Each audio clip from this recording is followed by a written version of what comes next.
Okay, good morning, everybody. It is 10 o'clock in the morning, and we're ready to start. My name is Luli Castro, and I'm Swiftland's Executive Director.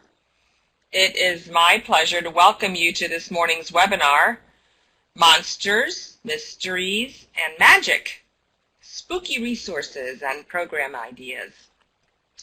We have a wonderful learning opportunity for you this morning with Dr. Susan Smith.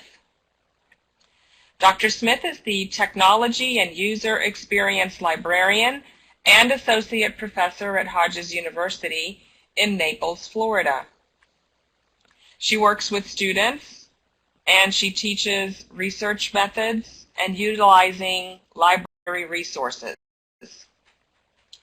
She currently teaches for the Johnson School of Business and has also taught for the Nichols School of Professional Studies. She was named Hodges University Professor of the Year for 2013, so I think you know what kind of a treat you have in store for you this morning. Dr. Smith has previously worked in public libraries in Texas as a librarian, specializing in children's activities, teens, reference, and fiction. She holds a BA in English, a master's degree in Information Studies, both from the University of Oklahoma, and a PhD in Public Administration from the University of Texas at Arlington. And I also hope that you're enjoying the visual roller coaster that's going on the screen. I'm not touching it. I know. Are we ready to roll? Don't take it away, Dr. Smith. Morning, everybody. Morning. So, Luli just gave you a little bit about me, and I was really excited to have an opportunity to put this presentation together today. And it's been a little while since I worked in the public libraries, but I still enjoy thinking about programs and working with children and teens and how I might take some of the things that are out there and put that together in a way that would help you. And one of the things I was thinking about that I always enjoyed when I worked with children and teens is hearing what other people are doing and what kinds of things are out there, so that then I could take those ideas and put together new and interesting and different types of programs that I could then use in my library.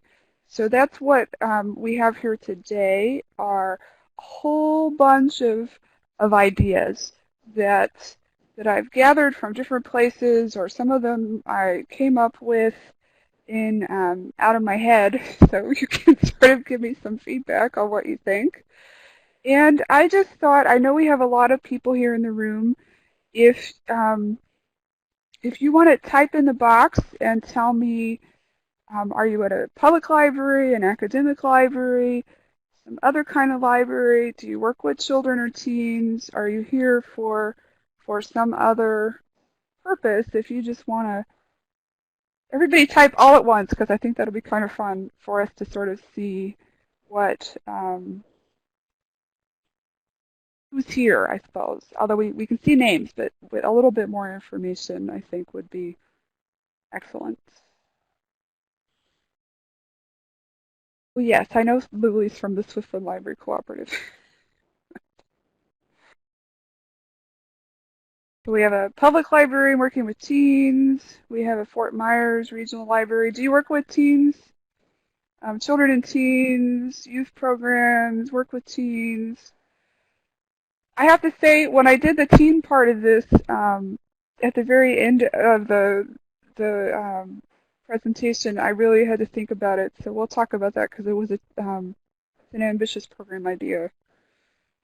Babies, teens, oh, babies. I haven't worked with babies in so long. All right, well, if you're still typing, that's okay.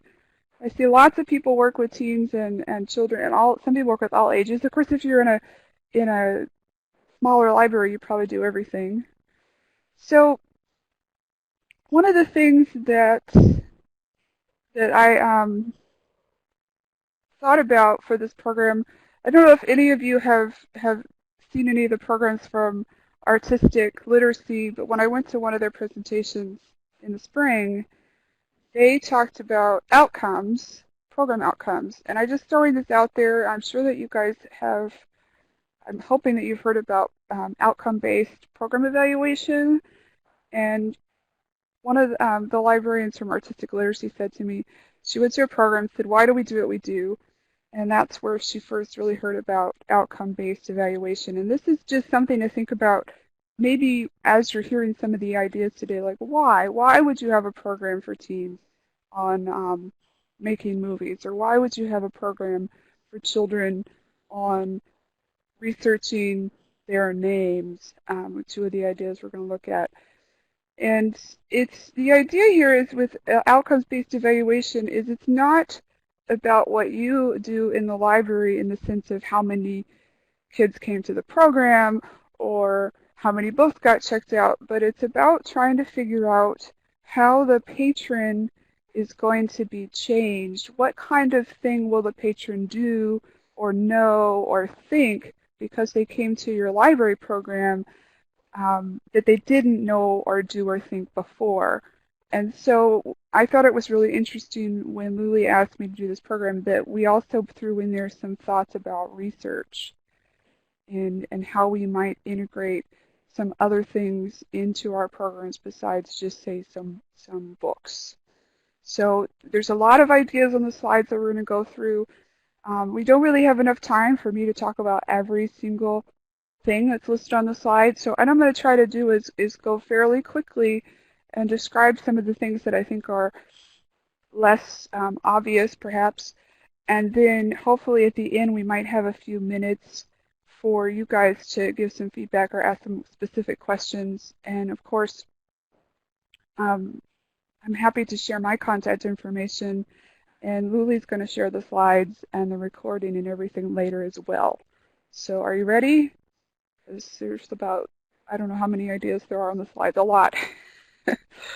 A sort of caveat, since so many of you do say that you work with teens, there are ideas and books and things listed here, and I'll just remind you that not every book and every idea and everything that's here might not be for every single library system and every person.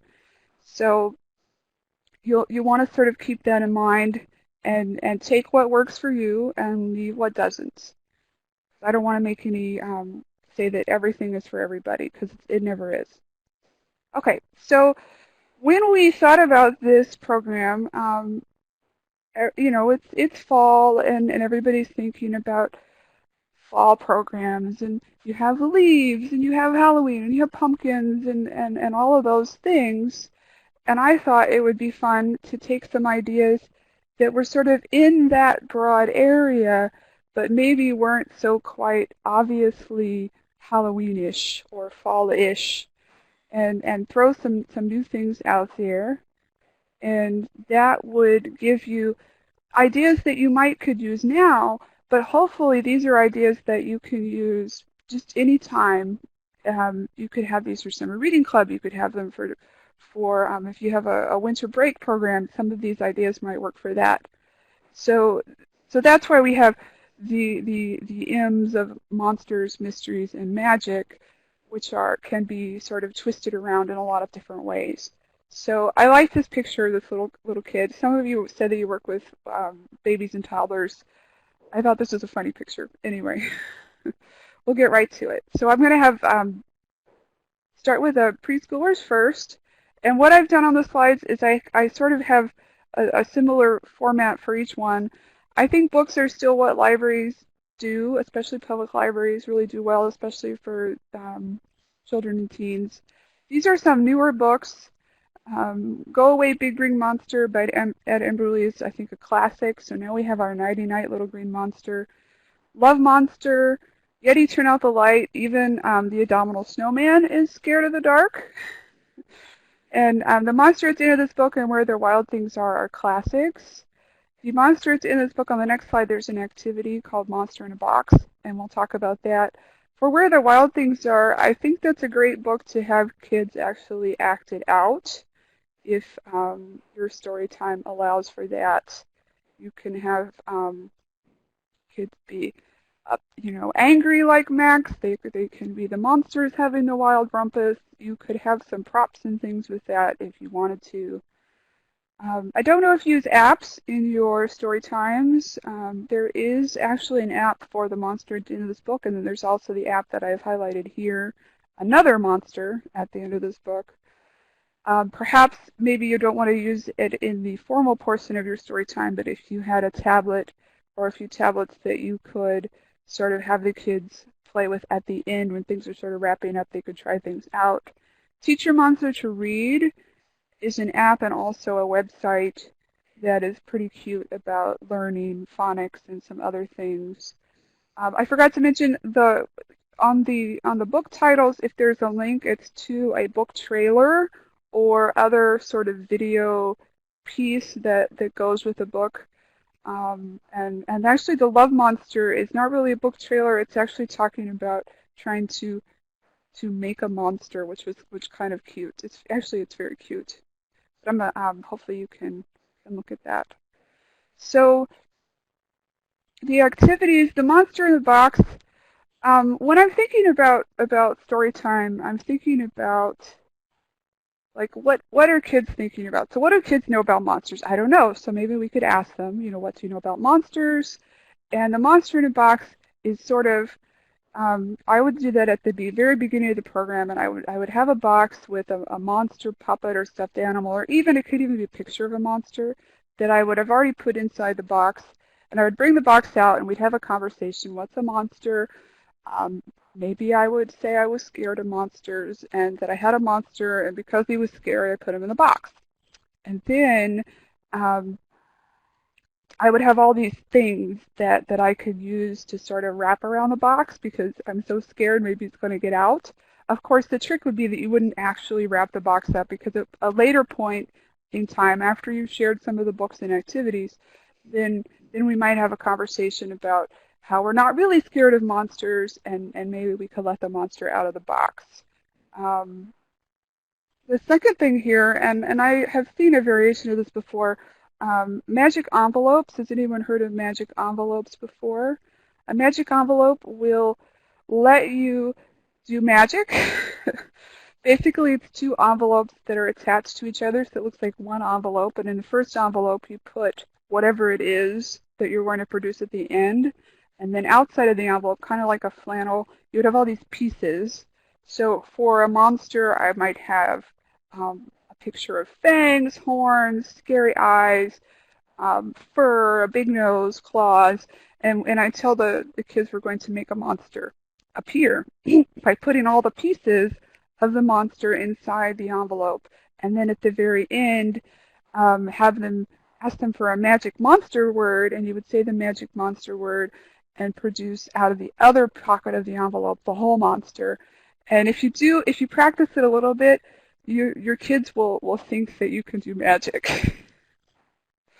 You can use it for all kinds of things, and you can have the kids participate by asking them, like, what are some things about monsters that we saw in the stories or that you know about monsters? And as they name things, you can start adding them to the envelope. It's very, very fun. Making a monster, this is a pretty obvious thing, so I won't go into a lot of details, but basically take all the pieces and odds and ends of everything that you have collected in your craft closet and pull them out. And kids can make any kind of monster they want. And, how much ever time you have, it will fill as much time as you have because they'll be pretty creative and excited about it. The research aspect of this, I don't know if many of you are familiar with the AASL standards, but I went through there because it's a little more obvious with older kids about research, but I went through some of the AASL standards and some of the different school districts, library, media, sort of goals and objectives. And one of the things that they have for the youngest children, like kindergarten, pre-kindergarten, is learning about books and learning about the library. And this is not directly connected to monsters. This would be for any story time. You can talk about who's an author, who's the author of this book, who's an illustrator, who's the illustrator of this book. Here's the cover of the book. Here are the pages. If you have a book with a book jacket, you could talk about book jackets and things like that. And you can just work it into your your talking about the story. And then learning about the library, you can pull books related to the storytime topic and talk about checking out books and bringing them back and some things like that. In addition to, believe it or not, we don't think about it this way, but just having conversations with your storytime children about the topics and about what they already know and about what they've learned is a sort of precursor to doing sort of more formal research, because one of the biggest sources that anyone has in their life for information is other people.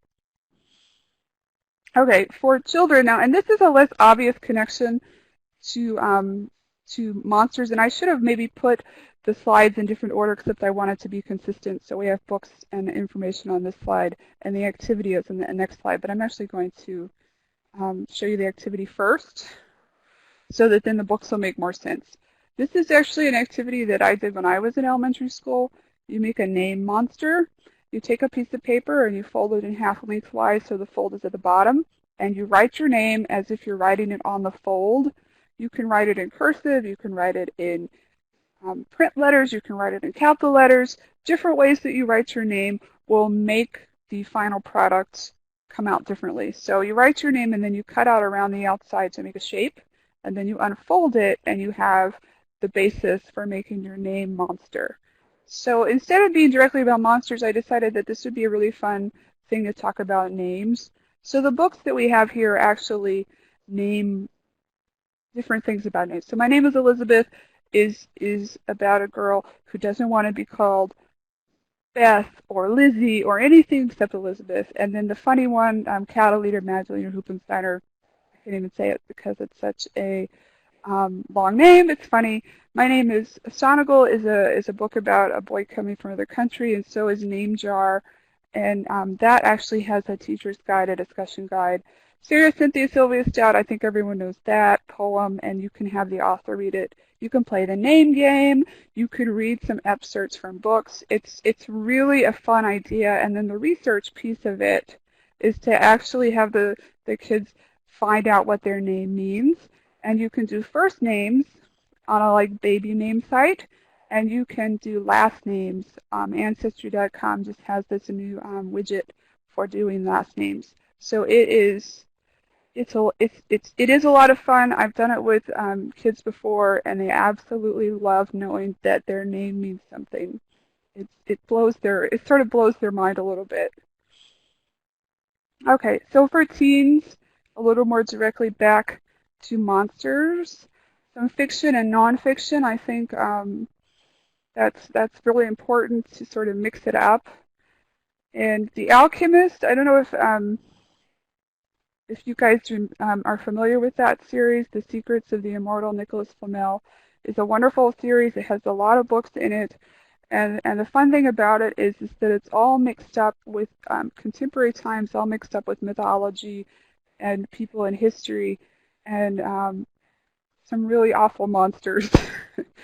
Then there's Monsterology, American Monsters, Movie Monsters, and the filmmaking books I put here because the program idea that I have was to make movies, shorts for teens, so we'll get to that slide.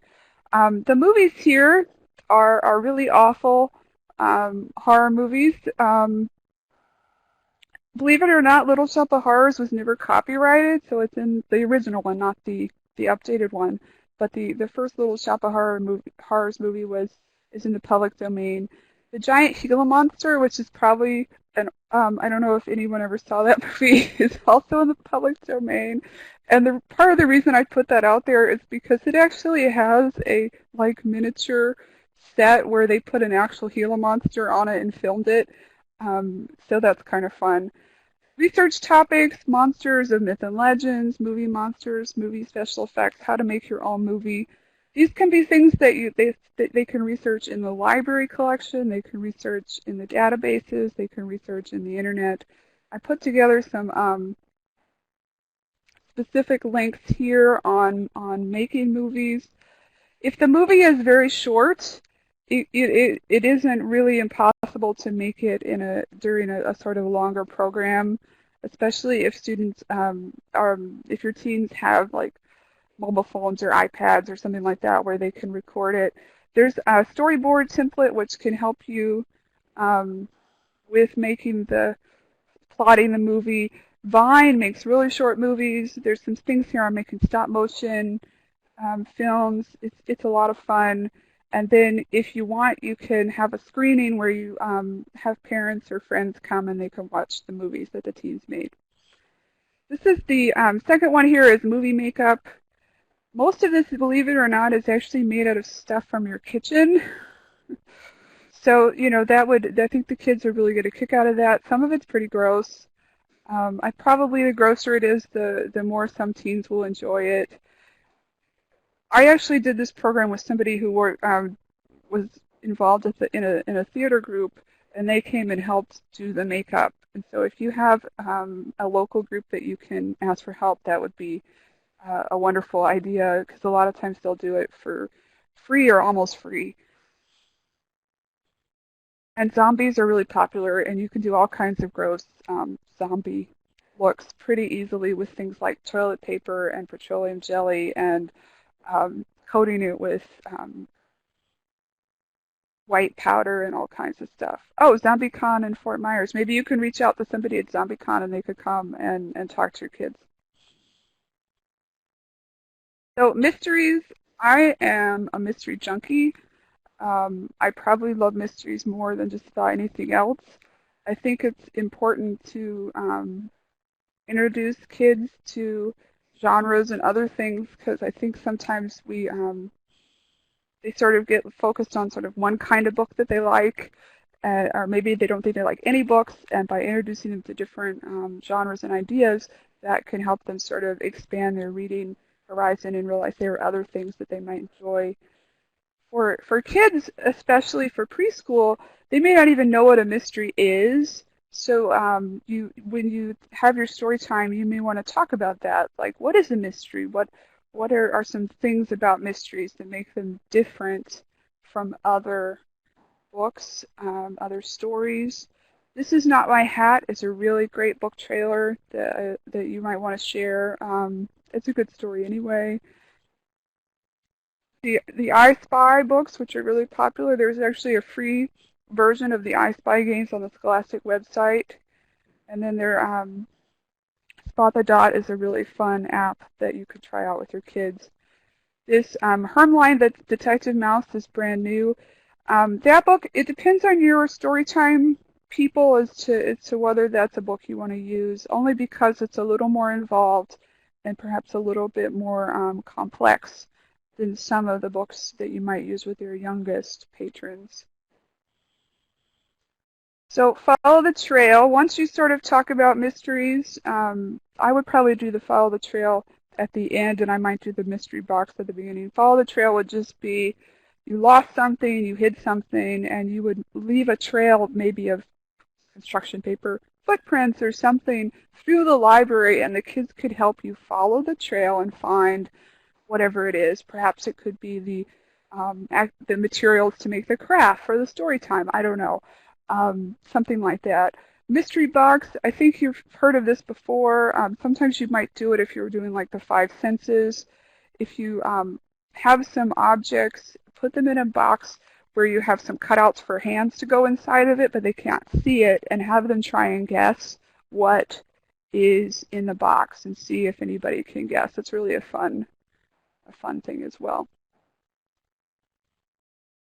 Making a magnifying glass and a deer stalker, those are really, I think, sort of iconic things we associate with mysteries, and the deer stalker actually has a little band so they can wear it around their head, so it'll be really cute. And I did put a couple handouts about mysteries just so you can sort of have a conversation, as I said, like what is a mystery? What are some things we know about mysteries? What are mysteries about? and then the kids become familiar with the ideas. For kids, same kind of thing. These are mostly fiction, although this Real Spy's Guide to Becoming a Spy is a lot of fun. These are all book trailers that you could watch if you wanted to. Some of these are in a series or have discussion guides. This Sleuth, Spies, and Alibis is a whole group of sort of middle grade and young adult writers that write mysteries, and they blog about their own mysteries, but also other things they've read, other authors. There's a whole page there that they have linking to suggested reading and some things like that. And then I think you guys know about the Edgar Allan Poe and Agatha Award, but I put the link there right here so if you are looking to sort of update your collection for children and teens and mysteries, you could see some of the books that have been nominated for the award.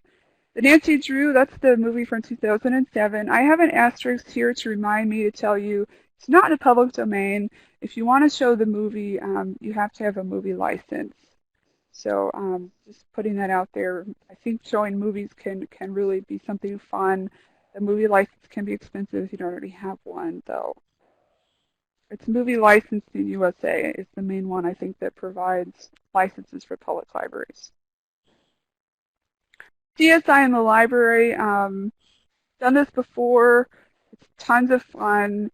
This is a program that you could also probably use with your teens. Each of these links is a little activity that you could do that's either making something that you could use to do sort of, your own CSI, like a CSI kit, or doing an actual thing like analyzing someone's handwriting. Playing the forensics flashlights trick. I was going to tell you guys that you should do this on one of these in your meeting room or something after you had a huge program but don't have anyone clean up, so you still have all the stuff everywhere and the kids can go in the meeting room and sort of investigate what happened. The extracting your own DNA is disgusting. It's actually using things that you have around, like your kitchen or your house, and so disgusting. Boys would love this. Basically, you have to swish salt water around in your mouth a lot and spit it into a container, and then you add some household chemicals that you would have into that, and it actually makes these long strands, which are your DNA. It's pretty disgusting. Of course, your county sheriff's office, your local police department probably has someone who would come and speak to kids about, forensics or about being what a career is like in law enforcement, and that would be a lot of fun and probably free. Research could be, what are some careers? Are there really spies? What do spies do? How do you become a spy? Fingerprints. Is everyone's fingerprint different? What are the different shapes of fingerprints? DNA, and a whole bunch of websites. I just pulled up a couple. Some of these are more on the sort of directly mystery side, and some of them are on the law enforcement part of that. The 5-minute mysteries I did have a link here to the 2-minute mysteries. I don't know if anyone still has that in their collection. The 5-minute mysteries is a lot like the 2-minute mysteries. It's a sort of scenario of something that happened, and then you're supposed to try to figure out what the answer is. It's a lot of fun. Kids love that. I loved it anyway. I still do. For teens, more mystery books. These are all fairly new, well, except for the complete Sherlock Holmes. I think Sherlock Holmes is very popular right now because of a couple of TV shows and even the movies that have come out. Defending Jacob and Reconstructing Amelia, those are both adult mysteries. There are a huge number of adult mysteries that I think appeal to teens. The Defending Jacob is definitely for older teens. I don't know if anyone's read that. It's a very good book. It has a lot of sort of unsettling parts, but I think older teens could definitely do that. And the Reconstructing Amelia, I would say, is a similar thing. But these others are very good. The Silence of Murder was an Edgar winner. Shelter by Harlan Coben is the first in his Mickey Bolitar series, which is a companion to the Myron Bolitar series, and I think most of the Myron Bolitar books are great for teens, very exciting. Don't Turn Around is a technology thriller. It's also first in a series. Body in the Woods is the first, it just came out, first in a series about teens that are in a search and rescue group, volunteer search and rescue, based on an actual group of teens that do volunteer search and rescue. Uncaged is another technology sort of thriller where this kid gets involved in an animal rights group. They break into the lab to sort of release all the lab animals, and they just uncover this plot of what's really happening in this lab. Eye of the Crow is the first in the Boy Sherlock Holmes series. It's an excellent, excellent series, very well reviewed. So hopefully you get some ideas. Book list, I was mentioning adult mysteries as an adult appeal. Voya has that list every year in December. These are the two most recent lists. Golden Age mysteries, if you have teens or even sort of old elementary students who love mysteries, the Golden Age would be things like Agatha Christie and Dorothy Sayers and some people like that. And I think those are great books to hand to middle schoolers who really just want to devour every mystery in sight. Popular Sherlock Holmes pastiches. Now those are books based on the Holmes stories or the Holmes characters, but they weren't written by Doyle. Some mysteries. The Sherlock Holmes Terror by Night is in the public domain, so you could show that. These others are not, so you would have to have the movie license. Murder by Death is probably one of my favorite movies of all time. So should I admit that out loud? Because it makes fun of every single mystery trope and that's out there. And it wouldn't be funny to your teens if they didn't know something about those sort of things. So if they didn't, I probably wouldn't show that one. Pink Panther is just funny. North by Northwest is a really classic Alfred Hitchcock movie. Amy, Lourdes is going to answer you. Research. There was recently a case in where somebody was suing for all of these. One of the newer variations of Sherlock Holmes, I think the BBC series, that went to court. And is Sherlock Holmes, is the character of Sherlock Holmes in the public domain? So believe it, I mean, this is an interesting way to sort of connect ideas together. Copyright is probably not something a lot of teens think about, but it would be an interesting thing. Just like I was saying about Murder by Death, having all these ideas from different mysteries. So if you did research on sort of what was the golden age of mystery, who are some of these classic authors, for example, most people don't know that at one point in her life, Agatha Christie disappeared for a couple days. So there's this kind of mystery about herself. You would have to know your library and your kids, but teens love serial killers, criminal profiling, FBI, behavioral science type stuff. If that's appropriate for your community, certainly take advantage of that, because you probably have some reference books and there's some websites out there that just talk about it's just people are fascinated with serial killers and how they behaved, especially sort of some of the older ones and ones from back in history. Pretty interesting to learn about. History in the library. So they do sell these kits, sort of mystery parties in a box, where they have the whole thing. They have the scenario. They have the characters, they have, the clues, they have the solution to the mystery, and those can be really easy to use to set up a mystery program.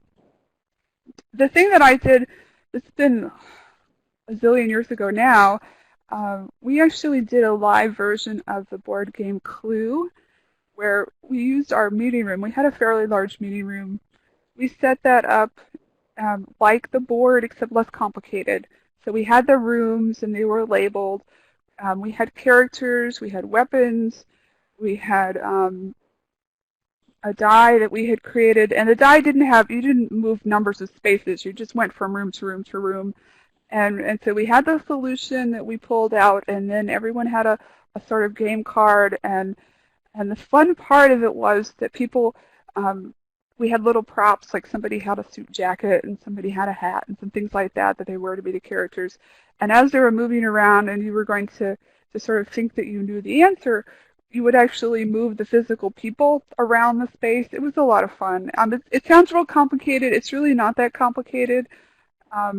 If somebody wants more information about that, I'll try to write a more complete description. Um, oh, there you go. See, she's done. Sophie is writing that she did something very similar. You could certainly use the Clue if you think kids are familiar with Clue, or you could certainly make up your own sort of thing. I mean, you could even make it be a very library theme. You could have, there's a website, book list out there about all the different ways that people might get murdered in a library. Anyway, I need to keep going here because we're going to run out of time. I have so many ideas that I want to talk about. The magic, again, keeping in this theme of things that are in that sort of big, broad area of spookiness or mysterious, but maybe not so overtly Halloweenish or fallish that you could use. I had a little magic kit when I was little, and I absolutely loved it. And I mean, it was so silly, but it's a lot of fun. Some great books for kids on magic. Press Here is a really fun book if you haven't seen it. It's like a static book that's interactive.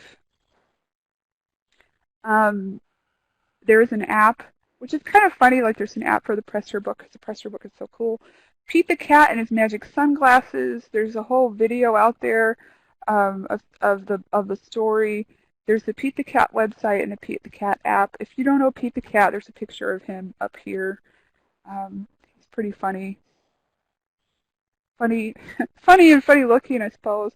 Anton Can Do Magic doesn't have very many words, so that makes it kind of a neat book to use because the kids can sort of you can have them help you sort of fill in the story. The Disappearing Corn Chick, there is a page here that explains the trick. This is a trick I think that most people have probably heard of before, but your Storytime kids probably haven't seen it. And mainly the trick is that you have a plastic cup that you cover with a circle of construction paper, and you have another piece of construction paper that's exactly the same color, so that when you put the cup on top of the coin and pull the cup back, you don't lift it away, you just pull it back, it looks like the coin has disappeared. Now, of course, the trick there is, you can't actually let somebody come up and look at your trick at the end or they'll know what happened. Now, if you did this with school-age kids, you could actually then show them how the trick works. So for story time, I might sort of preserve the mystery, and then for if I was working with older kids, I would probably show them the trick and then explain what's working. There's another magic envelope here for pulling a rabbit out. Again, what are the things that make up rabbits? Bunny ears, pink noses, whiskers, bunny tails. I would add those to my envelope and then pull the rabbit out at the end. And that's actually really effective if you use some of the books back here. The Magic Rabbit, for example, is about a rabbit in a hat. Milo's Hat Trick, also about a hat that's magic. So those things really work well together. If you had your magic envelope and you wanted to make it even more sort of effective, you could cut, out of some black paper or something, like a top hat, sort of, that you could put on the front of the envelope to make it look like you're actually pulling the rabbit out of the hat, which would be really nice because I think the craft that's really fun is to have the kids make like a little, almost like a puppet, so that the rabbit's on a stick and they can sort of make him move up and down, like he's coming in and out of the hat. I thought for the here on the research, I thought it would be a lot of fun to talk about sort of finding books, like how would we find books on magic or rabbits, and where would they be in the library might be another piece that you could add to sort of, again, we're extending the ideas and we're sort of adding to what our kids are experiencing by just taking, you know, 4 minutes and adding a little bit about the library, about books, or about finding things. It really, I think it would really add to their experience in engaging with the library, but also with the topics and the books and everything that you have. For children, tons of books about magic. I'm sure you can think of a lot. Magic Tree House is very popular. I pulled this one out especially that is about Houdini because it has a nonfiction companion book that goes with it. I have the What the Witch Left by Ruth Shue because it just makes my heart happy to know that this book is still being published. My mother has a copy in her back room that I probably read about 10 times when I was in elementary school because it's about these kids that find this drawer that has these objects that's a witch left behind, and they all do things that they don't really know what they do, so they try them on to see what happens. And there's a whole bunch of other books by Ruth Shue that you might still have in your library. I don't know if anyone still has those. Magic Trap is the last book in a series. Lies of Christopher Chan is also a book in a series. I should have put the link and I didn't. I was a third grade science project. It says science in it, but it's about these kids that try to hypnotize their dog, except they accidentally hypnotize one of the kids instead. The song Magic to Do from Pippin is excellent. This is a longer video of the song. The pop-up playbook is a shorter video. The Fantastic Flying Books of Mr. Morris Lessamore. I hope you guys have seen the book and the video. The video has actually won Academy Award for Best Short Film, so it's just a fun thing to be able to share. The Science of Magic, I know that we are, I mean, the CSI was definitely on the science side, but this is straight science here. Magic paper is something I saw a couple of summers ago. You have to buy special paper. It's called goldenrod paper. You might have to go to a printer or a copy shop to get it. And then you take chapstick and you can draw on the paper and it's invisible. You spray it with window cleaner and it turns orange. And then when it dries, it's invisible again. It's so much fun.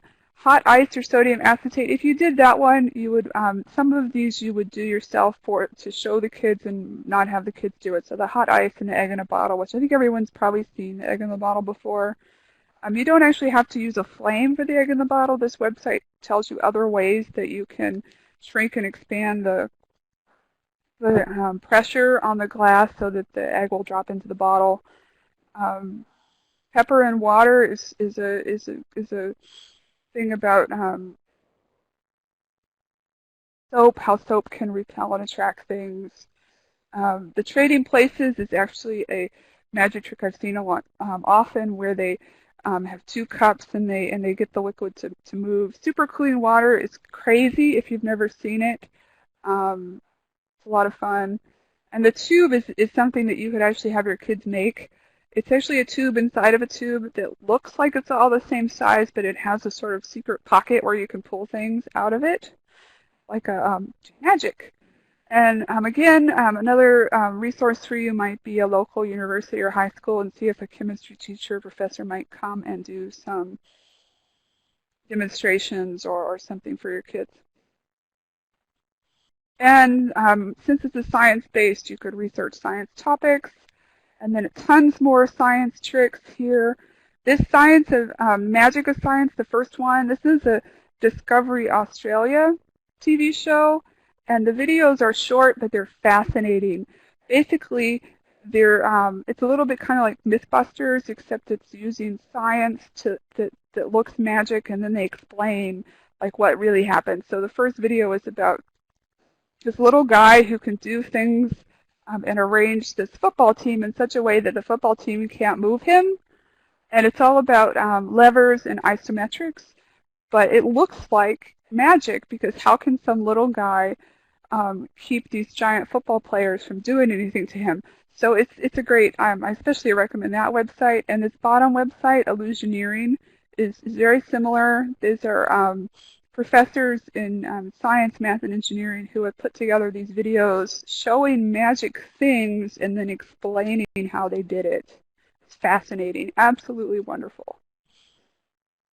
For teens, I sort of took, and this was, I was telling Lily, this is the piece of the program that took me the longest time to get my brain around. I decided to go more on the circus direction. There's some great books about sort of the history of circuses, about P.T. Barnum, about sort of how sort of magic and circuses and things became such a big part of our history and our culture. There's some great fiction books. The Magicians is a series by Lev Grossman. A lot of times people call it Harry Potter for adults. It is an adult series, so keep that in mind if you want to recommend it. Delusion is a romance, historical fantasy romance. It's great. Illusionology is a book that just has so much information. The whole Ology series is great.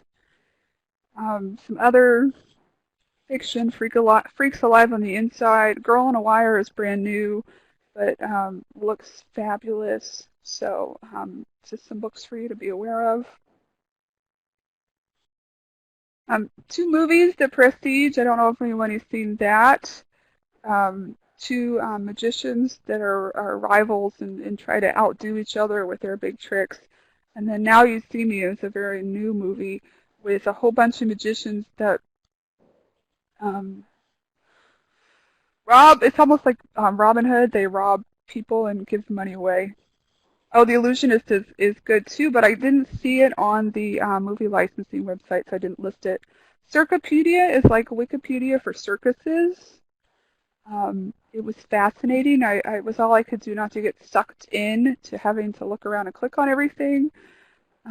Ideas to research. Some of them are very obvious. One thing that a good friend of mine likes to point out to me, because she's very big on animal rights, is what is the issue of keeping and training circus animals or keeping and training wild animals. It's very sort of a hot topic for several years now, and it's good for us to be aware of what are the sides of the issues and things like that.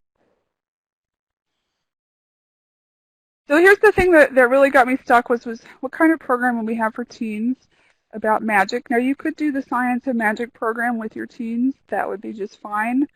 The program idea I've listed here is the Library Scavenger Hunt. It's a very ambitious program. I have done it twice, 2 or 3 times actually, at different libraries with teens. Teens love it, but it takes a lot of preparation, and you need to have volunteers to help you.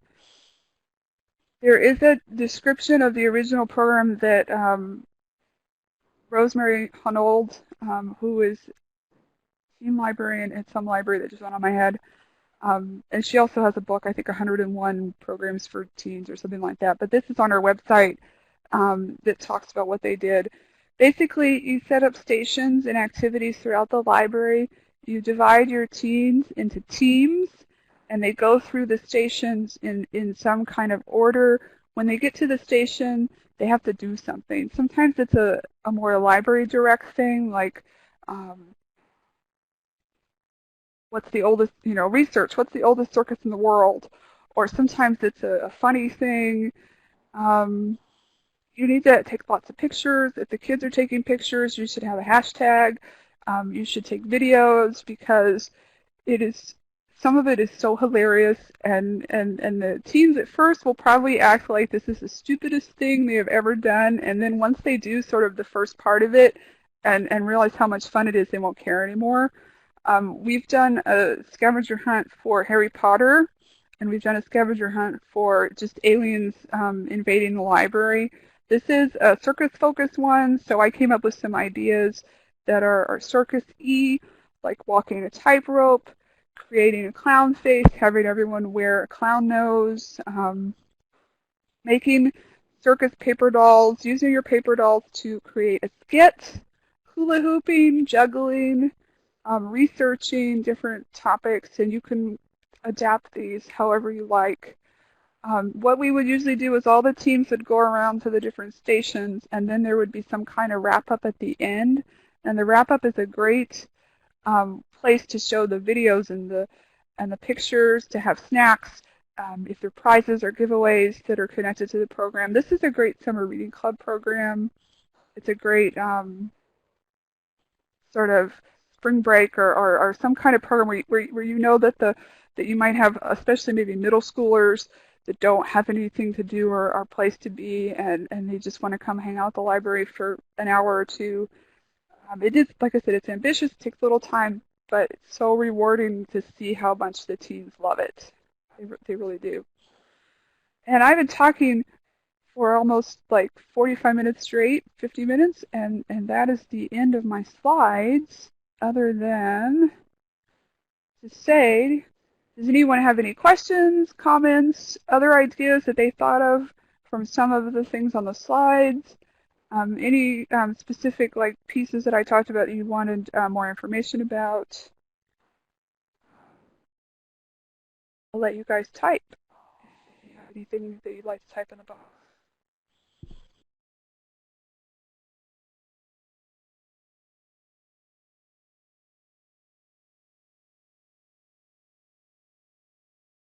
On this slide, yeah, the PowerPoint will have the hyperlinks, and Luli will send that out. And I started on some of the activities, I started making a handout that had a little more information about how they worked, and I just didn't get it finished before today, so I will try to put that together if anybody wants maybe some more explicit details. But I think most of this is fairly obvious. Maybe the scavenger hunt and the teen clue, if you want more information about that. But the teen clue, we made it up. We really did. We thought about the board game and we made it up. An idea for Zombie Accomplice, I think that would be great. Zombie Con that Luli was mentioning, and I think there's a Zombie Con in either Tampa or St. Pete, in addition to, just tons of books for teens about zombies. Rot and Ruin, and it comes to mind, but I know there are others. And you could actually do a zombie apocalypse sort of like the scavenger hunt if you wanted to have that kind of a thing where it was different activities. How would you survive the zombies? You could have the kids make things or create things to be part of the survival.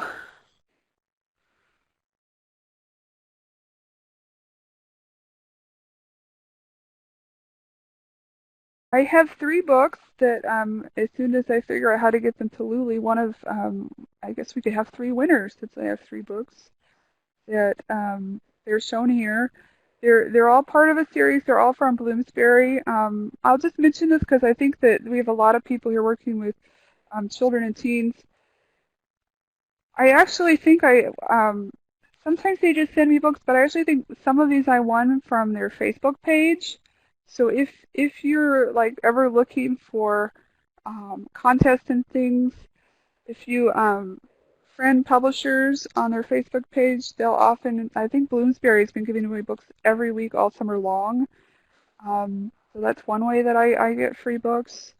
Of course, if you have an e-reader or a tablet, you can join NetGalley or Edelweiss and get electronic copies. Of course, then you don't have the physical copy to hold on to. I didn't actually think about how it's going to give the books away, so I might have to drop everyone's name in a hat and see. Although we have, 14 people, I could do a random number thing really quick.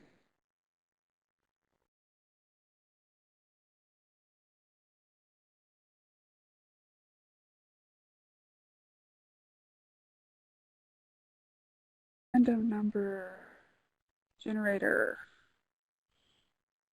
course, then I had to write down the numbers are.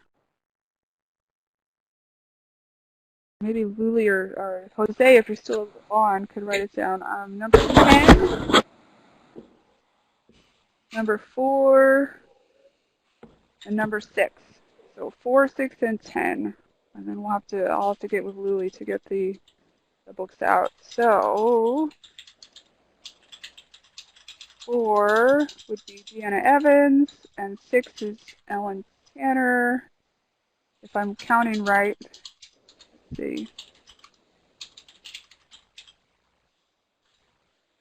And 10, I lost count.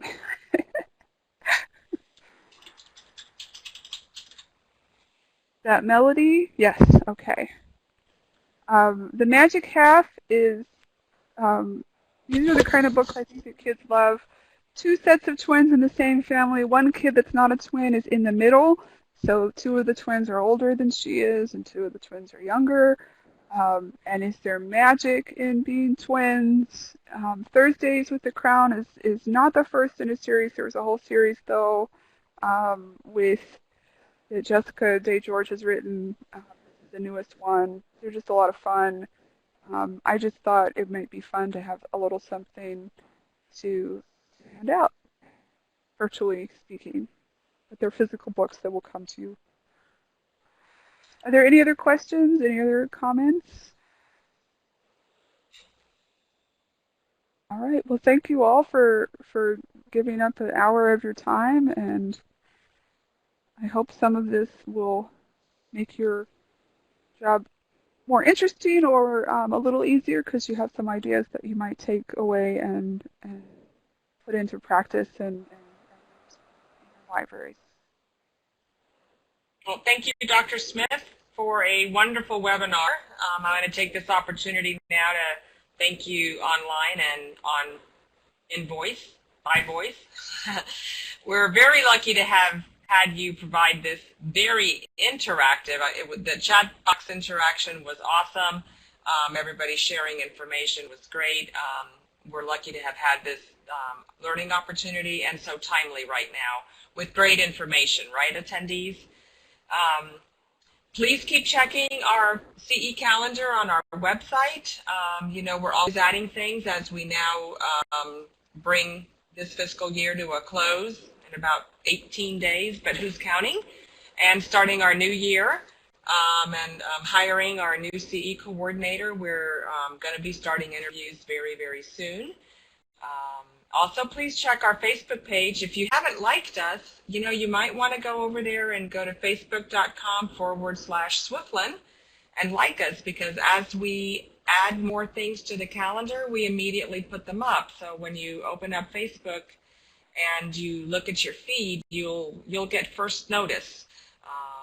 You can also follow us on Twitter, and remember, you can always look for your friendly message from the listserv.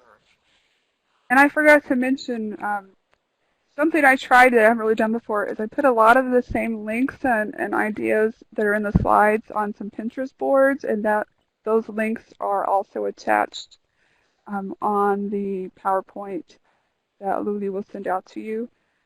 They're actually, in a couple cases, there are even more ideas on the Pinterest board than there are in the slides, just because I just had to be selective at some point. So thanks again. Have a great Friday and a great weekend. Yes, everyone as well. From Swiflin, we'd like to thank everyone for attending, and we wish you a very terrific and safe weekend, and we hope you're planning something fun.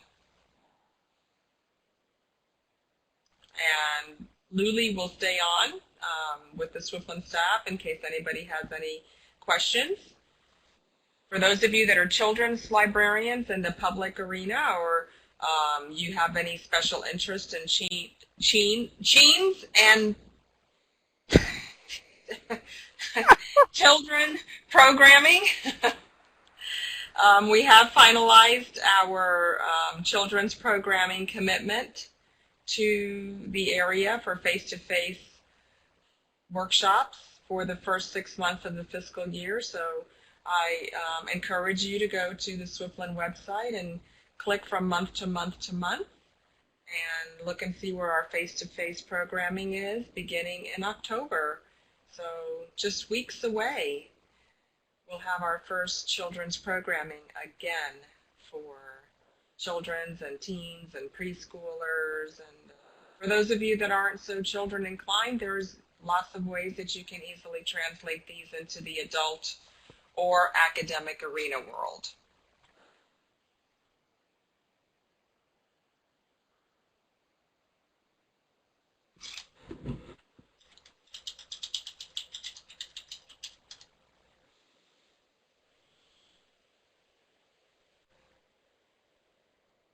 Thanks, Ellen, for providing Sharon's email address in the chat box.